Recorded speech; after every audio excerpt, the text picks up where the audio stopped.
Eder. Mac Pallister. Il tempo malato dell'attesa, Liliana, 4 anni dopo. Una verità che non arriva. Era un po' che non scrivevo di Lilly, la cara Liliana.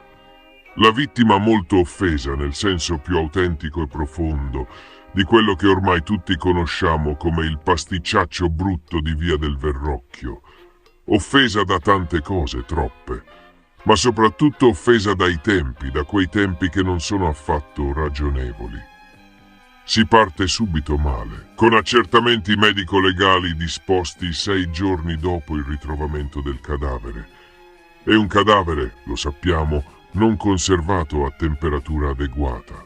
Tempi assurdi per sequestrare i suoi telefoni, tempi inaccettabili per ricostruire i suoi messaggi WhatsApp, recuperati tra l'altro dalla famiglia. E ancora, nessun sequestro tempestivo della GoPro del Samsung di Visintin. Tempi senza tempo, dove tutto scorre lentamente, come se non ci fosse una donna trovata in un sacco di spazzatura, come se non ci fosse un'urgenza di verità. Potrei continuare per ore, ma mi fermo volutamente. Tra poco saranno 4 anni dalla scomparsa di Liliana. 4 anni. Sapete davvero cosa significano?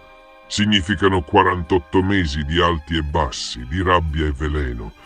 Significano 1461 giorni di lotta, di illazioni, di speranze e delusioni. Significano 35.064 ore di voglia di esserci e allo stesso tempo di abbandonare tutto. 4 anni che diventano il doppio, il triplo, se vissuti dentro un'indagine sotto i riflettori, nelle mani di troppi e nel cuore di pochi.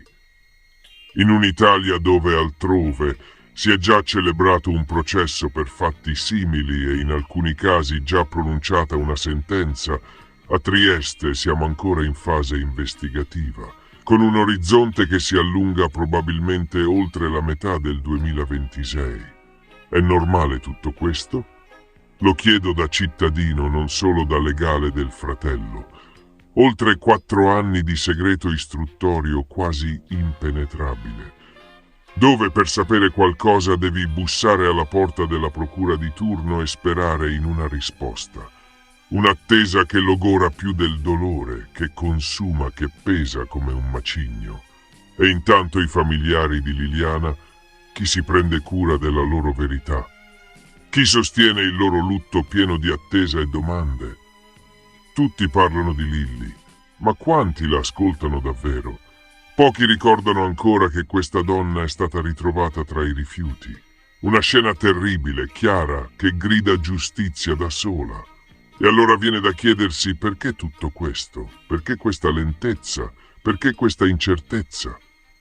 Liliana non è un numero, non è solo un nome tra i fascicoli. È una donna che meritava rispetto e che merita verità. E una cosa deve essere chiara, il tempo dilatato non è mai amico della giustizia, è solo complice dell'oblio. Ma finché ci sarà qualcuno che combatte, che ricorda, che pretende, Liliana sarà presente. E la giustizia, prima o poi, dovrà passare anche da lì.